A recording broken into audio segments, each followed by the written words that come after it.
છો વિદ્યાર્થી મિત્રો? ધોરણ 6 આજનો આપણો વિષય છે સંસ્કૃત. વિદ્યાર્થી મિત્રો, સંસ્કૃતમાં આપણે વંદના લખી નાખી સ્વાધ્યાય પોથીમાં. હવે આજે આપણે આપણો જે પહેલો પાઠ છે ચિત્રપદાની એકમથી ચત્વારી, એટલે કે 1 થી 4, બરાબર છે. ચિત્રપદાની એટલે ચિત્રો દ્વારા દર્શાવાતા શબ્દો એ આજે આપણે સ્વાધ્યાય પોથીમાં લખીશું. ગયા પીરિયડમાં મેં તમને બધા શબ્દો સમજાવ્યા હતા, ચિત્ર આપવામાં આવેલા હતા, એના નીચે એનું સંસ્કૃત નામ આપવામાં આવેલું હતું અને મેં તમને એનું ગુજરાતી 1 થી 4 ચિત્રો દ્વારા શબ્દ દર્શાવાતા જે શબ્દો છે એ શબ્દો તમને સમજાવ્યા હતા. હવે ચાલો આજે આપણે સ્વાધ્યાય પોથીમાં લખીશું. પ્રશ્ન 1.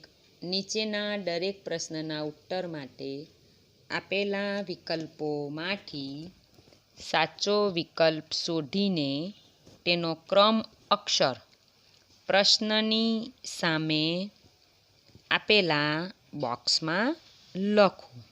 બરાબર છે. હવે જુઓ, અહીં આપણને આ પ્રમાણે ચિત્ર આપવામાં આવેલું છે.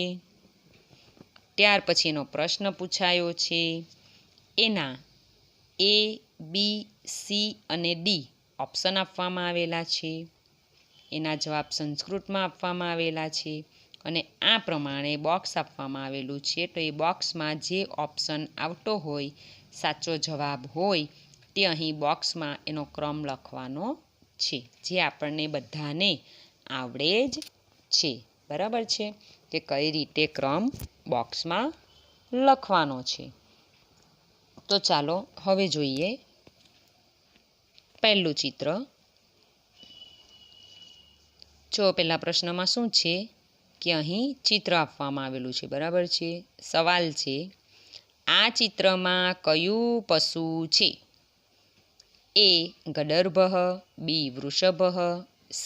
મેષ અને D. નકુલઃ. તો અહીં ચિત્રમાં જોવાનું શું છે? તો આપણે ભણી ગયા છે, એટલે અહીં શું છે? બળદ છે. એટલે બળદને સંસ્કૃતમાં શું કહેવાશે? તો વૃષભ. તો જવાબ આપણે અહીં લખીશું B. શું લખીશું? B. વૃષભ. બરાબર છે. બીજું, આ ચિત્રમાં કયું પશુ છે? તો શેનું ચિત્ર આપવામાં આવેલું છે? ગધેડાનું. બરાબર છે ને? તો જો મેષ, B. નકુલઃ, C. ગદર્ભ અને D. વૃષભ. તો એનો જવાબ આવશે C. ગદર્ભ. ગદર્ભ એટલે ગધેડું. ત્રીજો સવાલ, આ ચિત્રમાં કયું પશુ છે? તો કયું છે? ઘેટું છે. તો ઘેટું છે એને શું કહેવાય? તો જો એના ઓપ્શન છે A. નકુલઃ, B. વૃષભ, C. મેષ અને D. ગદર્ભ. તો એનો જવાબ આવશે C. મેષ. મેષ એટલે ઘેટું.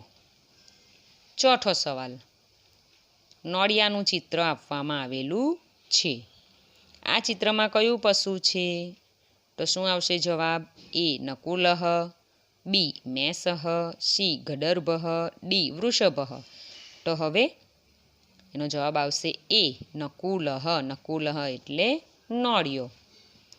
ત્યાર પછી પાંચમો સવાલ, આ ચિત્રમાં કયું પક્ષી છે? તો આ ચિત્રમાં કયું પક્ષી છે? કાગડો. કાગડાનું ચિત્ર આપવામાં આવેલું છે. ઓપ્શન છે A. ચટકા, B. કાકહ, C. કપોટઃ અને D. ગરુડઃ. તો આપણો જવાબ આવશે B. B ફોર બોલ, કાકહ. કાગડો છે ને એટલે. છઠ્ઠો સવાલ, શેનું ચિત્ર છે? તો શેનું છે? ફ્રોગ, એટલે કે દેડકો. તો દેડકાને સંસ્કૃતમાં શું કહેવાશે? સવાલ છે, આ ચિત્રમાં કયું પ્રાણી છે? A. મકરઃ, B. મંડૂકઃ, C. કાકહ અને D. કપોટઃ. બરાબર છે. તો એનો જવાબ શું આવશે? B. મંડૂકઃ એટલે દેડકો. સાતમું, આ ચિત્રમાં કયું પક્ષી છે? તો કયું પક્ષી છે? આપણે અહીં જોઈ શકીએ છીએ કે ચકલીનું ચિત્ર આપવામાં આવેલું છે. ઓપ્શન છે એ કાકહ, બી ચુલ્લી, સી ચટકા અને ડી મયુરહ. તો એનો જવાબ આવશે સી ચટકા. ચટકા એટલે ચકલી. 8મો સવાલ, આ શાનું ચિત્ર છે? હવે અહીં આપણને એક ચૂલો દેખાય છે. ઓપ્શન છે એ પેટિકા, બી ટાલહ, સી કુચિકા અને ડી ચુલ્લી. તો એનો જવાબ આવશે ડી ચુલ્લી. તો આ પ્રમાણે તમારે બોક્સમાં આ પ્રમાણે તમારે જવાબ લખવાના છે. પહેલો બી, બીજો સી, ત્રીજો સી, ચોથો એ, પાંચમો બી, છઠ્ઠો બી, સાતમો સી અને આઠમો ડી. ત્યાર પછી છે 9મો સવાલ.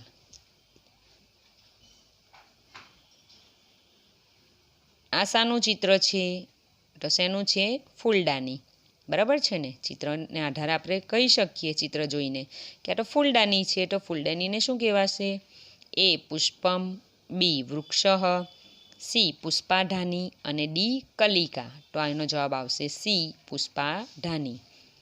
10મું, આ શાનું ચિત્ર છે? તો એનો જવાબ આવશે એ સીવન યંત્રમ, સીવણ યંત્ર, જેને આપણે સંચો કહીએ છીએ. 11 નંબર, શેનું ચિત્ર છે? તો વિમાનનું ચિત્ર છે. સવાલ છે આ શાનું ચિત્ર છે? તો એનું ઓપ્શન છે એ ખગહ, બી વિમાનમ, સી દ્રોણી અને ડી યાનમ. તો આવશે એનો જવાબ બી વિમાનમ. 12 નંબર, આ શાનું ચિત્ર છે? તો આ આપણું બ્લેકબોર્ડ છે. તો એનું જે ઓપ્શન છે એ પુસ્તકમ, બી સચિકા, સી સાટિકા અને ડી કૃષ્ણ ફલકમ. કૃષ્ણ એટલે કારું. બરાબર છે? એટલે જવાબ આવશે ડી કૃષ્ણ ફલકમ. 13 નંબરનો સવાલ, આ શાનું ચિત્ર છે? ઓપ્શન છે એ રથઃ, બી દ્રોણી, સી શકટમ અને ડી લવિત્રમ. તો આપણને ખબર છે કે એનો જવાબ આવશે સી. સી એટલે શકટમ. શકટમ એટલે શું થશે? બળદગાડું. 14 નંબર, આ શાનું ચિત્ર છે? તો આ લખવા માટેનું એક સાધન છે. બરાબર છે? તો શું આવશે? ઘટઃ, કુંભઃ, અંકની અને ઔકડિકા. તો એનો જવાબ આવશે સી અંકની. અંકની એટલે લખવા માટેનું એક સાધન અથવા લેખની. 15 નંબર, આ શાનું ચિત્ર છે? તો ચિત્રમાં આપણે ફાઇલ જોઈ શકીએ છીએ. તો એનો ઓપ્શન છે એ કલિકા, બી ગ્રંથ, સી સચિકા અને ડી દ્રોણી. તો અહીં ફાઇલ છે. જો અહીં આ મોટો વિભાગ છે. બરાબર છે? ગ્રંથ હોટે તો અહીં એક સરખું જ હોટે, પણ આ મોટો ભાગ છે અને આ ક્રોસમાં જાય છે અને આ પાતળો ભાગ છે. એટલે એનું જવાબ શું આવશે? સી સચિકા એટલે કે ફાઇલ. 16 નંબર, આ શાનું ચિત્ર છે? તો આ સ્વિચ છે. બરાબર છે?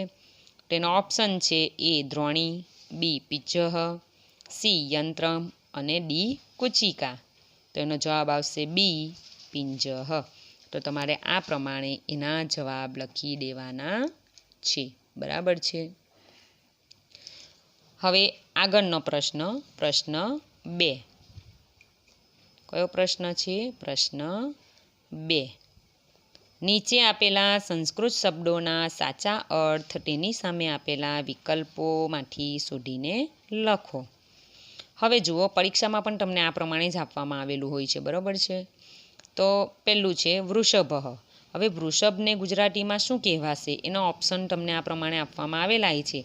જે સાચો અર્થ છે એ તમારે શોધવાનો છે. આપણને શબ્દ આપવામાં આવેલા છે. ઘેટું અથવા બળદ. તો શું કહેવાશે?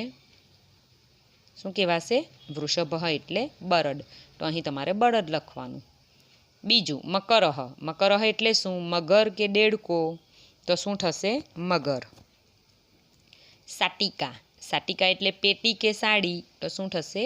સાડી. તો તમારે આ પ્રમાણે લખવાનું રહેશે. પાછળના પેજ પર પેજ નંબર 10. 4 નંબરનું છે ઉત્પીઠિકા એટલે ટેબલ થશે કે પાટલી? તો શું થશે? ટેબલ. ઉરુકમ ધન થશે કે પેન્ટ? તો ઉરુકમ એટલે શું થશે? એનો જવાબ પેન્ટ એટલે પેન્ટ લખીશું. છઠ્ઠું શકટમ. શકટમ એટલે શેઠ કે બળદગાડું? તો એનો જવાબ આવશે બળદગાડું. 7મું કરડીપહ એટલે કચરા પેટી કે બેટરી, તો એનો જવાબ આવશે બેટરી. બેટરીને સંસ્કૃતમાં શું કહેવાય? કરડીપહ. 8મું પીપીલિકા. પીપીલિકા એટલે કીડી કે ડોલ, તો શું થશે? કીડી. કીડીને સંસ્કૃતમાં કહેવાશે પીપીલિકા, એટલે એનો જવાબ આવશે કીડી. તો આ પ્રમાણે તમારે સ્વાધ્યાયપોથીમાં લખવાનું રહેશે. પ્રશ્ન 3. નીચેના ગુજરાતી શબ્દોના સાચા સંસ્કૃત અર્થ તેની નીચે આપેલા વિકલ્પોમાંથી શોધીને લખો. હવે આપણને અહીં વિકલ્પ આપવામાં આવેલા છે. હવે અહીં જે ગુજરાતી શબ્દ આપવામાં આવેલા છે એના અર્થ આપણે નીચેથી શોધીને લખવાના છે. પહેલું, ફૂલદાની શબ્દનો સંસ્કૃત અર્થ ખાલી જગ્યા થાય, તો ફૂલદાનીને શું કહેવાશે? પુષ્પાદાની. કીડી શબ્દનો સંસ્કૃત અર્થ ખાલી જગ્યા થાય, કીડીને શું કહેવાશે? પીપીલિકા. 3 નંબર, દેડકો શબ્દનો સંસ્કૃત અર્થ ખાલી જગ્યા થાય, દેડકાને સંસ્કૃતમાં કહેવાશે મંડૂકઃ. 4, લસણ શબ્દનો સંસ્કૃત અર્થ ખાલી જગ્યા થાય, તો લસણને આપણે શું કહીશું? લસુનમ. 5મું, ચમચો શબ્દનો સંસ્કૃત અર્થ ખાલી જગ્યા થાય, ચમચો, તો ચમચાને શું કહીશું? ચમસઃ. ઓકે, ચાલો ત્યાં તમારે આ પ્રમાણે એના જે ખાલી જગ્યા છે એ ખાલી જગ્યામાં જવાબ લખવાના રહેશે. પ્રશ્ન 4. નીચેના નામોમાંથી અકારાંત પુલ્લિંગ નામ શોધીને લખો. તમે ગુજરાતીમાં પણ શીખી ગયા હશો, બરાબર છે, અને શીખતા પણ હશો સ્ત્રીલિંગ, પુલ્લિંગ અને નપુંસકલિંગ, બરાબર છે. તો અહીં અકારાંત પુલ્લિંગ નામ શોધીને લખવાના છે. એક રીતે જોવા જાય તો તમારે શું કરવાનું? આ બધા નામ બોલી દેવાના, એટલે પાછળ અ આવે એટલે તમારે સમજી લેવાનું કે એ શબ્દ અહીં જવાબમાં લખવાના છે. કયા કારાંત છે? અકારાંત પુલ્લિંગ નામ. તો અહીં જુઓ, રત્નમ, મ આવ્યો, અ આવ્યો નથી. મયુર, મયુર, ર આવ્યો એટલે મયુર લખવાનું રહેશે. ઔકરિકા અને શું થશે? ઘટી, બરાબર, એટલે આમાંથી શું આવશે? મયુર. તો અહીં આપણે લખીશું મયુર. ત્યાર પછી બીજું છે એ સ્થાલિકા, બી છત્રમ, સી આભૂષણમ અને ઘટ. તો અ આવ્યો એટલે અહીં લખીશું ઘટ, બરાબર, એટલે જવાબ આવશે મયુર અને ઘટ. પ્રશ્ન 5. નીચેના નામોમાંથી આ કારાંત સ્ત્રીલિંગ નામ શોધીને લખો, બરાબર છે. આ કારાંત, હવે પાછળ આપણે જે શબ્દ બોલીએ છીએ એમાં પાછળ શું આવવો જોઈએ? આ. અથવા તમે એ રીતે પણ કહી શકો કે કેવી, સ્ત્રીલિંગમાં કેવી આવે ને, બરાબર છે, અને પુલ્લિંગમાં કેવું આવે? કેવો. શું આવશે પુલ્લિંગમાં? કેવો, અને સ્ત્રીલિંગમાં આવશે કેવી. છત્રી કેવી, છત્રી કેવો એવું થાય. બાળક કેવું, છોકરી કેવી, છોકરો કેવો, બરાબર છે ને. તો અહીં જે છે આપણે આ કારાંત સ્ત્રીલિંગ નામ શોધીશું. એમાં જુઓ કે પહેલું મેસ, લતા, ચુલ્લી અને પુષ્પમ. મેસ એટલે ઘેટું થાય, બરાબર છે, તો ઘેટું કેવું. લતા એટલે વેલી, વેલી કેવી. ચુલ્લી એટલે ચૂલો કેવો, અને પુષ્પમ એટલે ફૂલ, ફૂલ કેવું. તો અહીં સ્ત્રીલિંગ આપણે શું લખીશું? લતા, બરાબર છે. સ્ત્રીલિંગમાં શું આવે? કેવી. પુલ્લિંગમાં શું આવશે? કેવો. બીજું લોકયાનમ, દીપહ, ગ્રંથઃ અને કુચિકા. તો એનો જવાબ આવશે કુચિકા. ચાવી કેવી. તો આ પ્રમાણે એનો જવાબ લખીશું લતા અને કુચિકા. ત્યાર પછી જુઓ પ્રશ્ન 6. નીચેના નામોમાંથી અકારાંત નપુંસકલિંગ નામ શોધીને લખો. હવે અહીં આપણે શોધવાનું છે કે કેવું. સચિકા, પુસ્તકમ, અંકની અને નકુલ, બરાબર છે. તો અહીં આપણે શું લેવાનું છે? કેવું. સચિકા એટલે કે ફાઇલ, ફાઇલ તો શું થશે? કેવી થશે. પુસ્તક કેવું, તો એનો જવાબ આવશે પુસ્તકમ. અંકની પણ કેવી, નકુલ નોળિયો પણ કેવો. એટલે અહીં આપણે જોઈએ છે નપુંસક લિંગ અકારાંત એટલે આવશે પુસ્તકમ. તો એનો જવાબ આપણે લખીશું પુસ્તકમ. બીજું પુષ્પાઢાની, કાકહ, કૃષ્ણફલકમ અને ચટકા. તો કૃષ્ણફલકમ પાટિયું કેવું. બરાબર છે ને. પ્રશ્ન 60 નીચેના નામોમાંથી ઈકારાંત સ્ત્રીલિંગ નામ શોધીને લખો. કયું લખવાનું છે? ઈકારાંત. હવે પાછળ ઈ આવતો હોય તે. બરાબર છે ને. તો હવે જુઓ, આપણે શબ્દ આપવામાં આવેલા છે કે બાલિકા, લતા, મેષહ, દ્રોણી. તો દ્રોણી ઈ આવ્યો પાછળ એટલે જવાબમાં આપણે લખીશું દ્રોણી. ત્યાર પછી બીજું છે પેટિકા, કાકહ, છત્રમ, નદી. તો નદી લખીશું. બરાબર. નદી કેવી. બરાબર છે. સ્ત્રીલિંગ નામ છે ઈકારાંત. તો આ પ્રમાણે આપણે લખીશું. આ કંઈ અઘરું નથી. બરાબર છે. આપણે આ બહુ લેન્ધી નથી, પરંતુ શું છે કે આપણે ગુજરાતીમાં જે પ્રમાણે લખીએ છીએ પુલ્લિંગ, સ્ત્રીલિંગ, નપુંસકલિંગ, કેવો, કેવી અને કેવું, એ પ્રમાણે પ્રશ્ન પૂછીએ. જે પ્રમાણે શબ્દ આપવામાં આવેલા હોય એનો આપણે કેવો, કેવી એ પ્રમાણે કહીએ અને પછી એનો જવાબ પુલ્લિંગ છે, સ્ત્રીલિંગ છે કે નપુંસકલિંગ છે એ પ્રમાણે લખીએ છીએ. તો આમાં પણ આપણે એ પ્રમાણે લખ્યું છે કે જો પહેલું છે અકારાંત પુલ્લિંગ. બરાબર છે. તો અહીં લખ્યું છે મયુર. મોર કેવો, ઘડો કેવો. પછી આપણને જોઈએ છે આ કારાંત સ્ત્રીલિંગ નામ. તો અહીં વેલ કેવી, ચાવી કેવી. બરાબર છે. અને અકારાંત નપુંસકલિંગ. તો કેવું આવશે? તો પુસ્તક કેવું અને પાટિયું, કારું પાટિયું કેવું. હવે અહીં આપણને ચટકા આપ્યું છે એટલે ચકલી. તો ચકલી કેવું એવું થશે નહીં. એ તો એનો જવાબ આપણે લખ્યો નથી કે કૃષ્ણફલકમ એનો જવાબ આવશે એના માટે. તો અહીં કેવું આવ્યું. બરાબર છે. એ જ પ્રમાણે આ દ્રોણી કેવી, નદી કેવી. બરાબર છે. દ્રોણી એટલે ડોલ. હવે ચાલો પ્રશ્ન 8 જોઈએ. નીચેના વાક્યનું સંસ્કૃતમાં ભાષાંતર કરો. આ સાપ છે. તો એષઃ સર્પઃ. આ શાહીનો ખડિયો છે. તો એતત મસી પાત્રમ. આ થાળી છે. તો એષા સ્થાલિકા. આ ઘરેણું છે. તો એતત આભૂષણમ. આ સ્વિચ છે. તો એતત પિજઃ. બરાબર છે. હવે અહીં જે આપણે આ વાક્યનું સંસ્કૃતમાં ભાષાંતર કર્યું. બરાબર છે. તો આ જે છે એષઃ, એતત, એષા એ ક્યારે વપરાય. બરાબર. તો હવે આજ એષઃ એ ક્યારે વપરાશે? તો એ જે છે કે એષઃ. તો એષઃ, એષા અને એતત આ ત્રણે ત્રણ સર્વનામ કે સાર્વનામિક વિશેષણનો ઉપયોગ સમજપૂર્વક કરવામાં આવે આ ત્રણે ત્રણનું. બરાબર છે.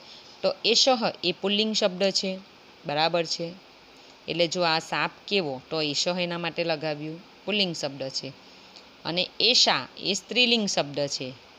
તો આ થાળી કેવી. તો થાળી માટે કેવું લગાવ્યું છે? એષા. કે આ થાળી છે. થાળી સ્ત્રીલિંગ છે એટલે એના માટે એષા વાપર્યું છે. અને એતત મસી પાત્રમ શાહીનો ખડિયો કેવો. અને સ્વિચ કેવી એ આભૂષણ કેવું. તો એના માટે એતત શબ્દ આપણે વાપર્યો છે. એટલે આ પ્રમાણે તમારે એષઃ, એતત અને એષા એ પુલ્લિંગ, એષા સ્ત્રીલિંગ માટે વપરાય અને એતત એ નપુંસકલિંગ માટે વપરાય છે. બરાબર છે.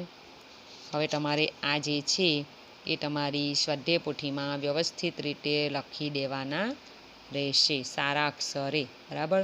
અહીં આપણો જે પહેલો પાઠ છે ચિત્રપદાની એકમથી ચટવારી એ અહીં ફિનિશ થાય છે. હું આ પ્રમાણે રાખું મોબાઈલ, જેથી તમે સ્ક્રીનશોટ પાડીને પણ જવાબ લખી શકો. અને હા, વાંચન કરવાનું રહેશે. બરાબર છે. આ બધા જે જવાબ છે એ તમારે વાંચવાના. અને ખાસ કરીને ચિત્રપડાનીમાં આ જે ચિત્ર આપવામાં આવેલા છે એ બધા જ ચિત્રના સંસ્કૃત નામ તમને આવડવા જોઈએ. સંસ્કૃતનું ગુજરાતી તો તમને ચિત્ર જોઈને આવડી જશે, પરંતુ તમને ચિત્ર જોઈને સંસ્કૃત નામ પણ આવડવા જોઈએ, જેથી કરીને તમારે વાંચન કરવાનું પણ રહેશે. અને સંસ્કૃતમાં પાઠ 1 ચિત્રપડાની લખી દેવાનું રહેશે. ઓકે, આવતા પીરિયડમાં આપણે પાઠ જે 2 છે આકાશઃ પતતિ એ જોશું. ઓકે.